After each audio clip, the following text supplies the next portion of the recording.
Halo teman-teman, pendengar dan pewarta Daily Fresh Juice yang saya kasihi. Jumpa lagi dengan saya, Pastor Jones Buntoro Gunawan CDD, di tempat tugas saya, di Paroki Kristus Raja di Kota Medan.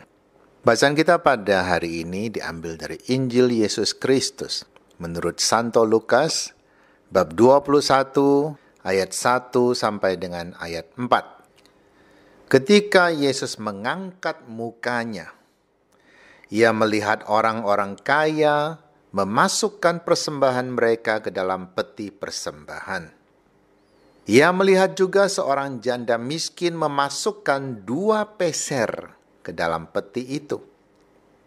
Lalu Ia berkata, "Aku berkata kepadamu, sesungguhnya janda miskin ini memberi lebih banyak daripada semua orang itu. Sebab mereka semua memberi persembahannya dari kelimpahannya.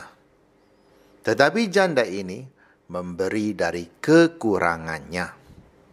Bahkan ia memberi seluruh nafkahnya." Demikianlah Injil Tuhan. Dari bacaan tadi, kita bisa melihat seakan-akan Yesus membanding-bandingkan siapa memberi lebih banyak, uang besar atau uang kecil. Ternyata uang kecil. Bagaimana uang kecil bisa menjadi banyak? Sebab orang kaya memberikan dari kelebihan mereka. Jadi berikan angka yang cukup tinggi juga sebenarnya tidak sebanding dengan apa yang dia miliki. Sebaliknya, janda miskin itu, ia memberikan hanya 2 peser. Tapi itu dari seluruh nafkah hidupnya.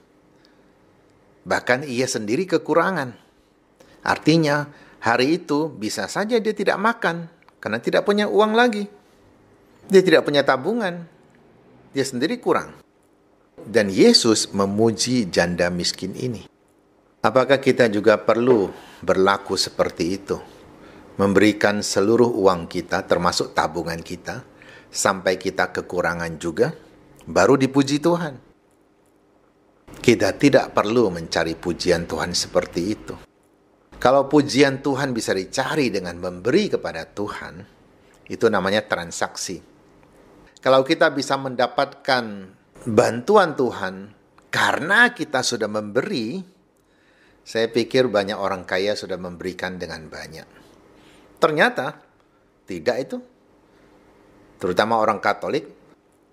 Orang Katolik tidak percaya memberi berapa lalu akan kembali berapa kali lipat.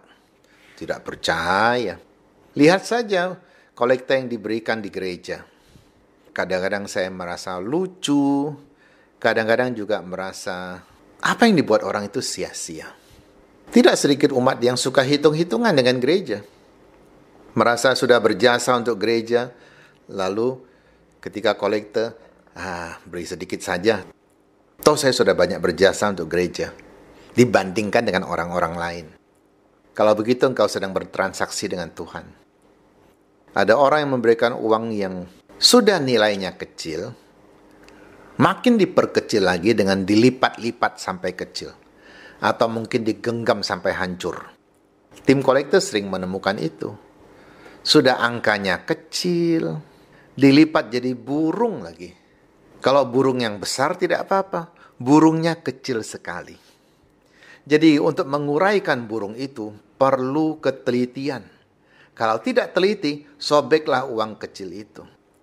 Saya sering berpikir, mengapa harus dibuat seperti itu? Apakah dia seniman origami? Kalau memang kau seniman origami, lipatlah pakai kertas, jangan pakai uang. Apakah dia minder dengan uang yang diberikan hanya sedikit saja, maka dia genggam, dia remas-remas jadi kecil seperti itu? Pertanyaannya, apakah Tuhan memang melihat nilai yang kau berikan? Kan tidak. Tuhan melihat kesungguhan hati. Apakah engkau sungguh-sungguh memberi? Dan lebih baik lagi, engkau memberi sampai merasa kekurangan. Itu bagus. Dalam suatu perusahaan kita bisa melihat mana pekerja yang sikapnya baik, mana yang sikapnya buruk. Yang sikapnya buruk, yang bermental miskin, itu pasti mencari-cari kesempatan untuk bermalas-malasan, mencari-cari kapan bisa cuti, kapan cuti bisa diperpanjang. Kan di Indonesia ini ada cuti bersama, libur kejepit, dan sebagainya. Banyak sekali liburnya. Tapi pegawai yang bersikap baik tidak akan seperti itu. Libur ya libur, tidak dicari-cari. Kalaupun bekerja lebih dari waktu yang ditentukan, dia tidak akan merasa rugi. Karena tujuan dia lembur adalah untuk memajukan perusahaan. Untuk memberikan kinerja yang lebih dari orang lain.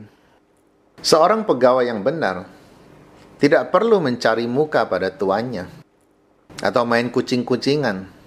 Ketika tuannya ada, dia bekerja. Ketika tuan tidak ada, dia bermalas-malasan.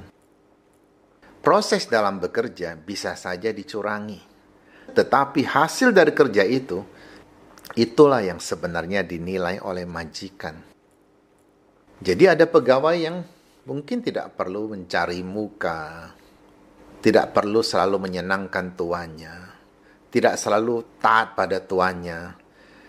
Tetapi apa yang dia hasilkan jauh melebihi orang-orang yang mungkin nampaknya taat pada tuannya, nampaknya rajin bekerja ketika tuannya ada.